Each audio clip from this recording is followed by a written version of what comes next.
right, welcome back to the segment where we intend to look at the gruesome killing of 17 military officers of the Nigerian Army due to their mission to Okwama community, where they were trying to go ensure that peace reigned due to the conflict between Okoloba and the Okwama communities. But the sad event is the fact that they got ambushed and were killed. Those are the picture story of those that were, gruesomely murdered. And the Senate President has given some concern, saying that those he believes that those who carried out the gruesome killing of these military officers were not from the Niger Delta. They were machineries who were hired to do that job. And some other critics are already blaming or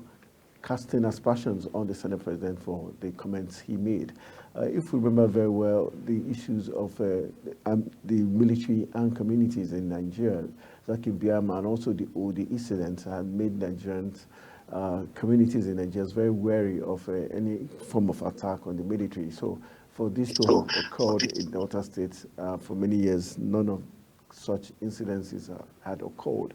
It means the Senate President might not be so far from the truth. But the Senate yesterday did order the military to liaise with the government, Delta State government, to ensure that a thorough investigation is done to confirm what actually went down in that community, what led to the killings. And also, we got in the papers this morning where residents of Bayelsa are already living in fear due to the fact that they've got a lot of military officers, coming into the state and communities around that coastal area in search of those who perpetrated that killing.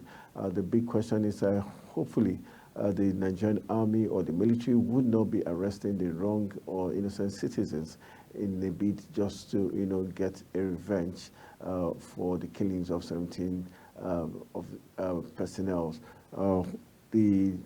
The Delta State governor, like we did inform you earlier on, met with Mr. President yesterday to assure Mr. President and the military that such attacks would not reoccur, and also said that he wasn't able to meet with the community leaders because the community has been deserted, according to Sheriff Oborowori, who is the executive governor of Delta State, but has said he has met with the military but couldn't meet with the community leaders because the communities have been deserted. But fast forward the report and the videos we got as of yesterday, it showed that the military had taken over the communities in Okoloba and also the Okwama communities, and some buildings have been set on fire. So, meaning that citizens are already pleading with the military not to have a reprisal attack as insinuated in some quarters. All right, I think we've got Prince Kevin Fineface, who is a public good advocate and also a security expert, joining us via Zoom. Good morning, Fineface. Good morning, Prince Fineface. Good morning, and good morning, Nigerians. All right, nice to have you join us this morning. Let's look at what played out in the Okwama community in Delta State. Are you surprised what played out? And looking at how the top, military men were murdered, ambushed and murdered, would you say there was a very good groundwork done before they moved into the community in terms of getting details as regards what played out, and if it was the right time for them to go in for a peace talk? Well, first is my heart goes to the officers and men that were killed. It's a very sad taste in the mouth. It is something that as a country we should never experience, that our young men and women, officers and men and women, are just being killed, not in a place of war, but, for civil purposes, due to either communal clashes or some personal, reasons. And so that brings to play to ask this question: what is basically the intelligence sharing mechanism put in place for these different security agencies in the country to work, synergistically? There is no reason why the military should have entered that community without first getting to understand the intelligence on ground, as to be sure if their presence will either aggravate, the situation, or will ameliorate the situation. I know for a fact, as at the 8th to 9th of March, there were intelligence reports of this imminent, thing that was going to come up in the community on that area because of the kidnap and later death of a member of the Okoloba community, as alleged by them of the people of Okwama. And so there was an intelligence report to that effect. And the report continued seeking that, agencies within that environment, security agencies within that environment need to be circumspect in intervening, so as to be sure they don't just get to go with presence. Because when people are aggrieved, it's not the time to be able to come with superior power to want to show or to quell or to contain certain kind of threats. There's a way things have been done. There's a civil military engagement, procedure. The standard operating procedures that we have, the SOPs, differs at different occasions, different scenarios. But the question is, were all this deployed, or that it was a deployment based on sentiments, as we have also read from some of the reports, that the military were called in for civil intervention, for peace mission, mission operation. That's just a coinage. We all know that you don't just call military intervention. The governor of the state should have been able to be called up, upon. He should have been able to be the one to call on the military intervention, where the police, the DSS, the civil defense had failed or didn't have the manpower to. It was the governor of the state that would have called for such military intervention or military peaceful intervention. But in this case, I don't think it was the governor who called for the military intervention.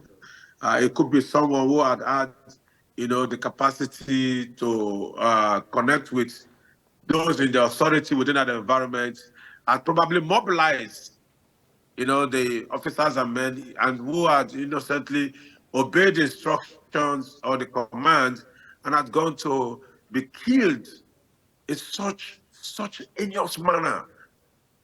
And I think the military, yes, it's a style of always going to uh, do reprisal attacks when there's a killing, which is, to some degree is excusable. But hey, in this context, I think it is time for also for reflections, for the military to sit back and ask themselves this question: what went wrong? How did we get this order to go for this peaceful mission?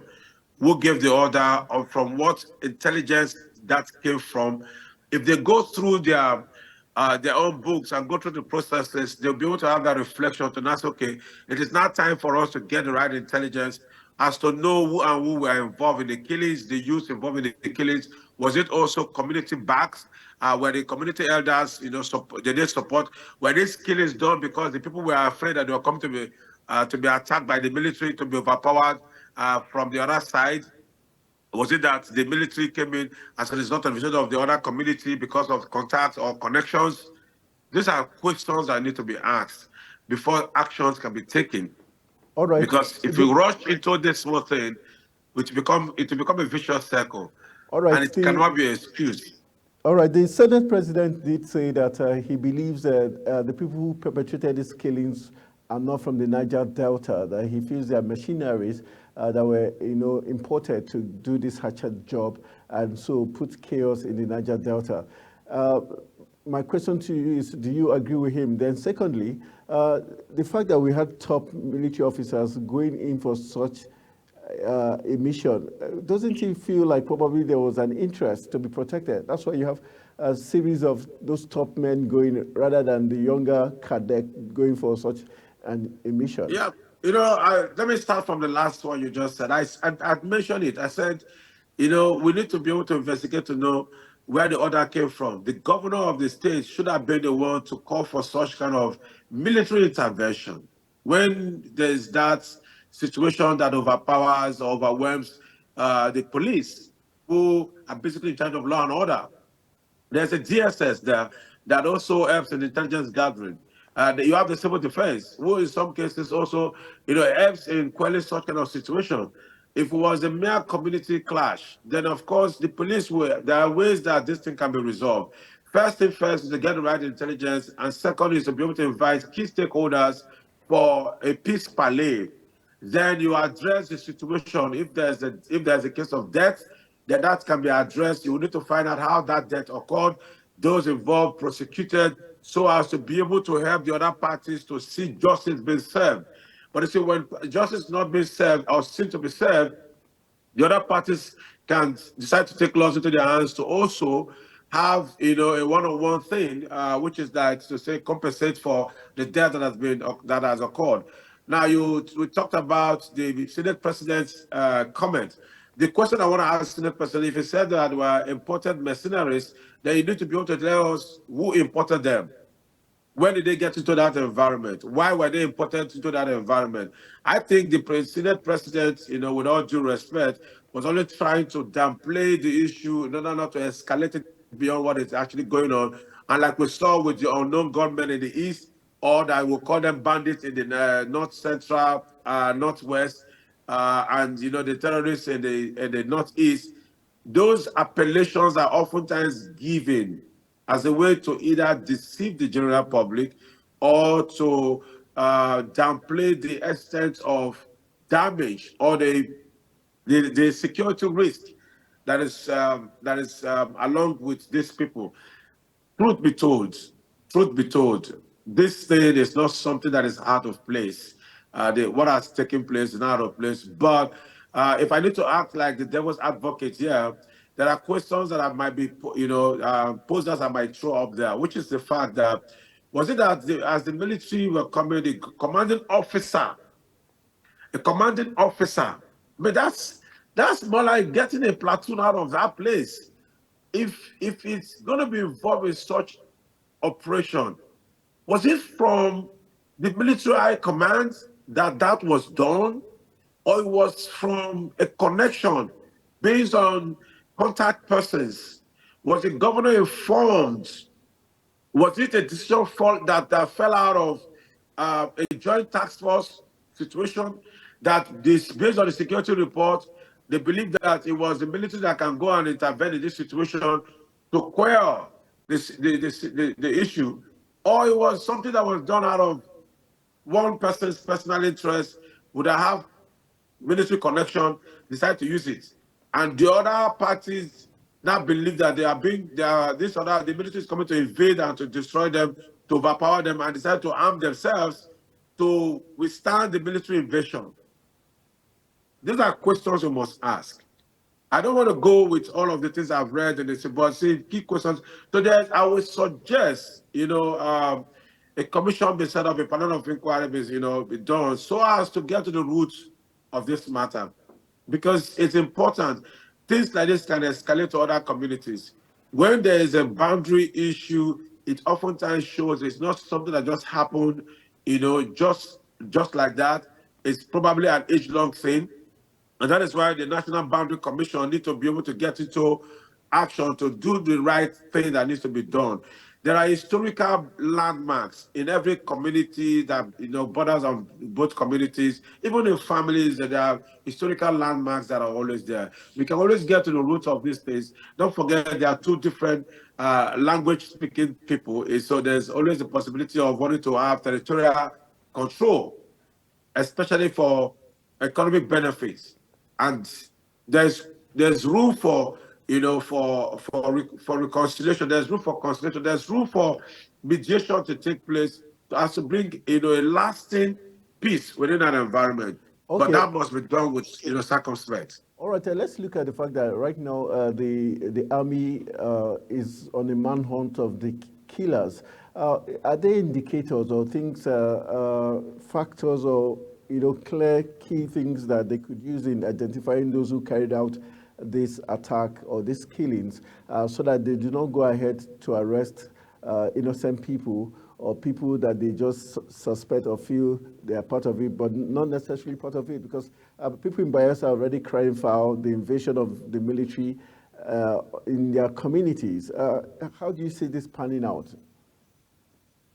Okay, no, first, it's if the community leaders have not been, were not involved in the killings of these soldiers, in the attack and killings of these soldiers, military said lay ambush, they were ambushed and all of those things.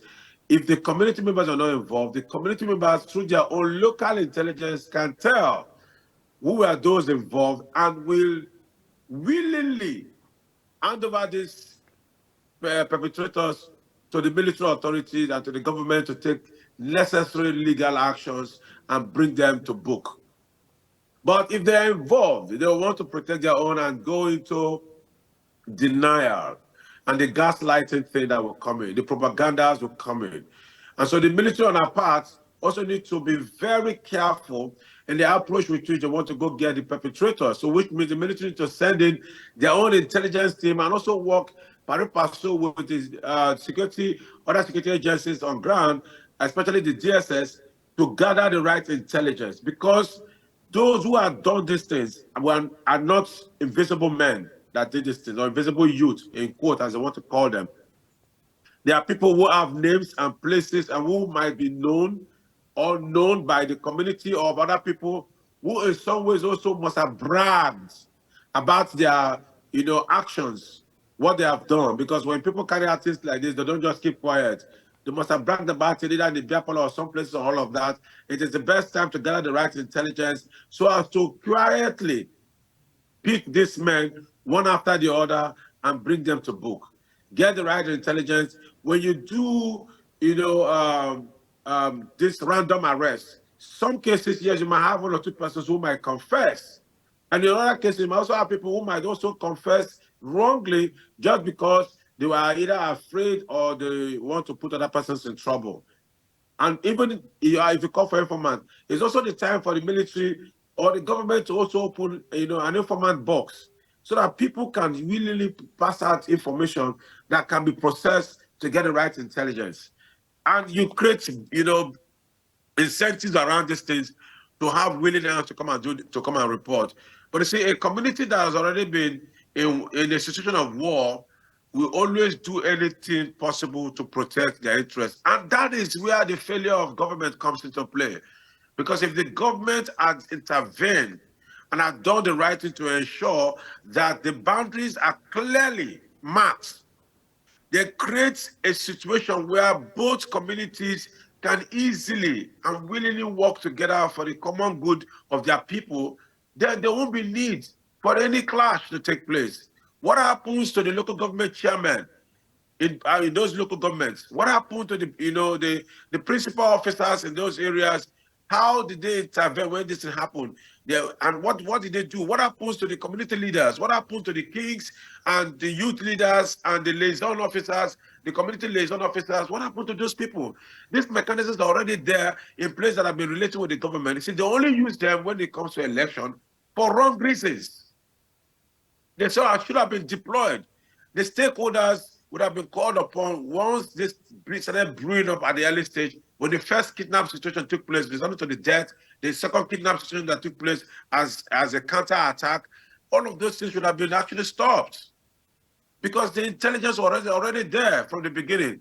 I know for a fact the DSS had actually reported this matter, and I'd also called for security agencies within that environment, to take it easy and how to go about it, and ensure that they don't get to use too much of force. Since the IYC, branch of the IYC of Bomadi branch, Okay. had issued a warning demanding a safe release and return of the victim that was picked up. I mean, there was a public announcement to that effect. What happened when that happened? When that, a press release was made by the IYC Bomadi branch? These are the things we're talking about. We cannot afford to wait until when things get worse before we start acting. That's not leadership. I'm sure those who oftentimes brief the governor probably failed to brief the governor, or they did, and the governor didn't act upon the intelligence that was given to him. Okay. Because the security agencies will only do the much they can and wait for the executive arm to take the right decision. They will write to suggest, recommend. Implementation will be subject to the executive to do what is needful. And in this case, they went sleeping. All right, let's look at the fact that the governor now met with Mr. President yesterday and has assured that everything is under control. Where does this leave the Delta State governor? Would he be in the middle of trying to protect his people and also want to please the Nigerian army? Where does this leave Governor Sheriff? Where it leaves him is simple for him to mobilize to ensure those who have been involved in this dastardly act are brought to book. The community, like I said earlier, should be able to release the men that are youth that were involved in these killings. It just shows if you look at the killings, it tells you to what extent these people have planned this act. It wasn't something that was done spontaneously. It wasn't just a mere ambush. That was not a mere ambush. Now, the question was also need to ask is that, was it that the military has been used in the past to intimidate or arrest or maim or kill some of these persons in the past before? Because if you look at the killings, it just shows the level of retaliation or anger, that is displayed. How was it possible for people to have the confidence to attack the military? Not that they are in war, and that the military has said they were going on a peaceful mission, and they were ambushed. How was it possible for such to take place? Was it that the military has been used in the past to intimidate, to maim, to kill, to arrest members of these communities in the past, or in other communities? Was it that the military has always been used, to carry out these kind of situations before? And why was it so? Those questions need to be asked and answered. It is only until then you can tell. So the governor needs to be able to call the community members. In fact, one of the first things the governor needs to do is to, dethrone the king of that place, because the king is supposed to be the first chief security officer. And so you remove the type of office from him as a first sign of warning. That was to give the military the confidence to know that there's steps to be taken. There are steps to be taken. Then you invite all the stakeholders, the key stakeholders, the youth leaders, the traditional council. You invite them and lock them up until they bring out those people who are involved. It is those kind of steps that can show. It's not a step that you have to go and begin to talk. Look, restiveness, youth restiveness is something that can be properly controlled and managed, where agencies of government are doing the right thing that needs to be done. The youth cannot be more than the states. It's only until, of course, there are invested interests in the part of the leadership of the state that such kind of youth will have such level of brazenness to go ahead with the things that they are planned all by themselves to do. How did they get the weapons to carry out the action that they carried out? What has transpired? For how long have they been trained to have the capacity to withstand the military? It's just like questions. I don't just go by listening to just the news. We have to ask those questions so as to get to the bottom line of this situation. All right. As we wrap our conversation up, on the part of the military, what does this do to the psyche of the military and for the people of that area? Do you think there should be effort to also resolve these issues with non-kinetic approach so that even after this killing, the two communities can resolve their differences? Of course, I mentioned that earlier, that the military need to be more circumspect. If you look at OD, if you look at the case in Benue during Obasanjo's time, you want to have that feeling that that's what they're going to do. raid the community, kill as many persons as possible, innocent citizens will be dead, so as to serve as a warning for others not to do the same thing. But you notice also, it has not really solved the problem, because if OD massacre was there, and that didn't solve the problem and it still happened, it means that we have to change the approach. So the non-kinetic approach is actually one of the best ways. Like I said, the military needs to be able to work with other security agencies to gather the right intelligence so as to pick those who were responsible and deal with those ones. So people will now know, no matter what, no matter how long it takes, you cannot run away from the long arm of the law, that the law will always catch up with you. When we do things in a more civil manner, it further strengthens the faith of the people in the system and bring about more accountability. But when anarchy is used as a tool to address situations like this, what it does simply, you are teaching the entire system to function in anarchy, which means even in different communities, they will still do the same thing, take laws into their hands because they know they were not going to get justice. So the military, on our part, need to follow the path of justice. Let the rule of law take its course. These guys have been involved in murder. Find them, prosecute them, and let the appropriate provisions of the law be what they will suffer. Now, if I need to go off record, I mean, there are other ways this thing can be done. But you see, the other ways need to be discussed only in camera, because we can't say certain things in the public domain where we intend to want to yield the land. I think the military needs to be more circumspect and not just go on a brazen manner. Don't forget, this thing will also further demotivate some of the officers and men who have committed their lives, to want to protect the country. It doesn't really give any form of encouragement. The actions of the government will further strengthen or weaken the officers, the morale of the officers and men, in the military and other security agencies. If they see the turnout, if nothing really is done. Now, what also happen is that some other officers and men will also take laws into their hands. The slightest provocation from anybody within that environment will be met with serious, dangers and actions. Because if anybody from that region provoke any military person and they get to know, I bet you it will be a different story state. You'll find cases of more death without evidence, that will take place. Because I know for a fact, some officers and men, some of those who are close to these people that have been killed, will take laws into their hands and will go on a solo operation to want to, address the situation in order to show solidarity. That they will do without command. We should be prepared for it. But that can be addressed or stopped where the government rush, in taking the necessary actions to show that they never tolerated the actions that have been taken. Okay.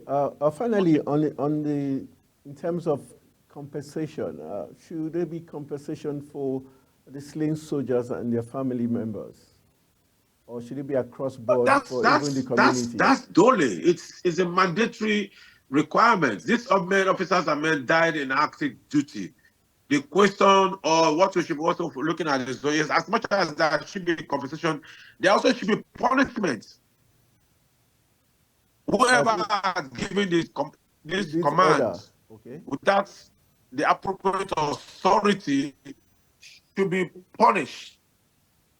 Wherever the order came from, if there was a security meeting, a state security meeting, because the governor and the Security Council should have met to decide on the actions. If it wasn't an action backed by the State Security Council, then whoever that took that order should be punished appropriately.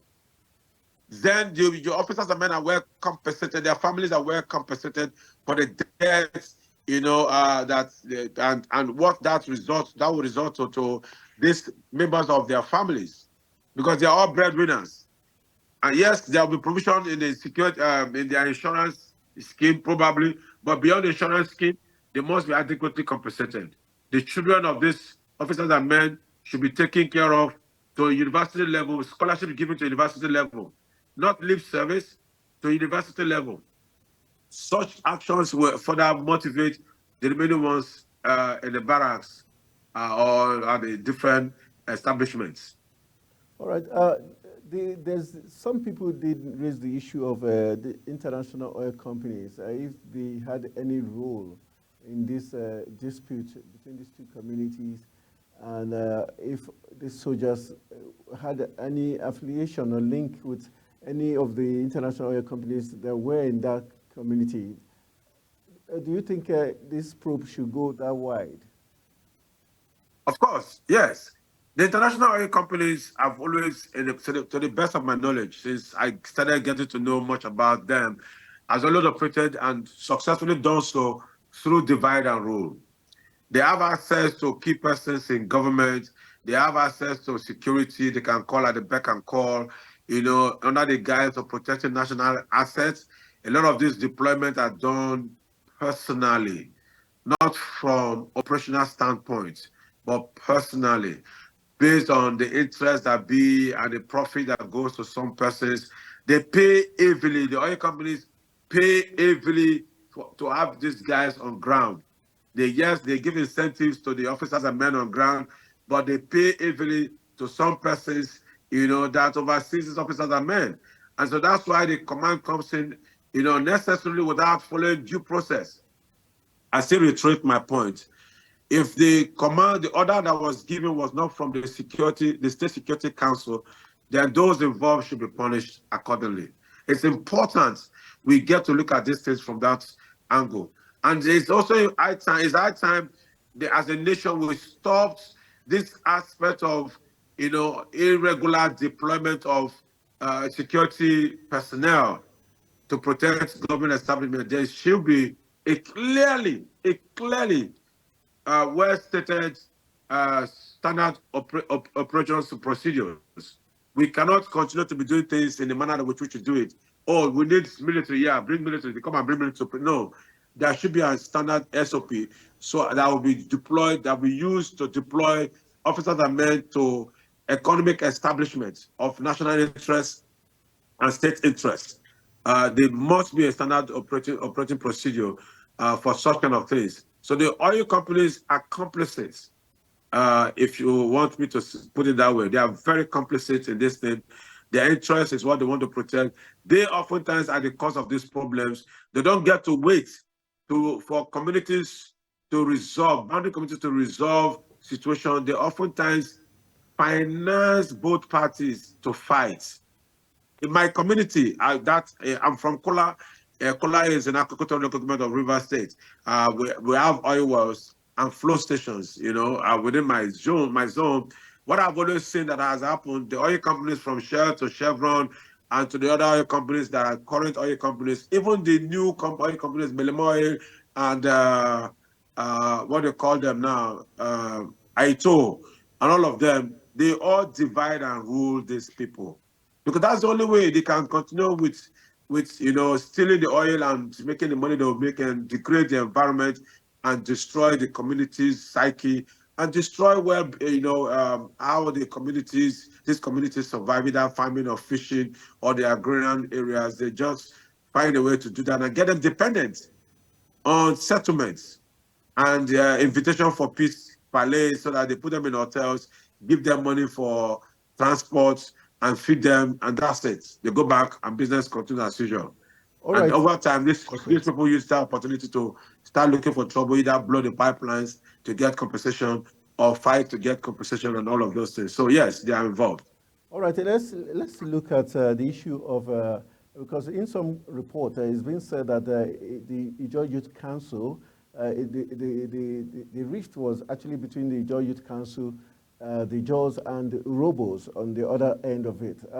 For you, how do you see this playing out if that's the case, if it has to do with the Ijaw Youth and also the Urobo, forum on the other end of it? You know, if you look at society historically, you will realize that uh, different tribes have always tried to want to colonize or overpower other tribes just to, take over. So it's the Joint Youth Council's involvement in this contest. It might not be the Joint Youth Council in general per se. It is that sometimes people don't understand that when they occupy offices, the offices are not supposed to be used to pursue their jingoistic interests or bigotry interests. In this case, in Nigeria, what I find common, I find people who find themselves in positions of authority using their office to advance their ethnic or religious interests, which is very wrong. It is pure bigotry or jingoism when things like that are done for either religious interests, is bigotry for ethnic interests, is jingoism. And so a Joint Youth Council, as you've mentioned, might not necessarily be involved in this fight. Neither does the Yoruba Forum involved. It is just that persons who occupy those positions are also vested interest in this conflict. And so when they speak, it seems like they speak for the different groups.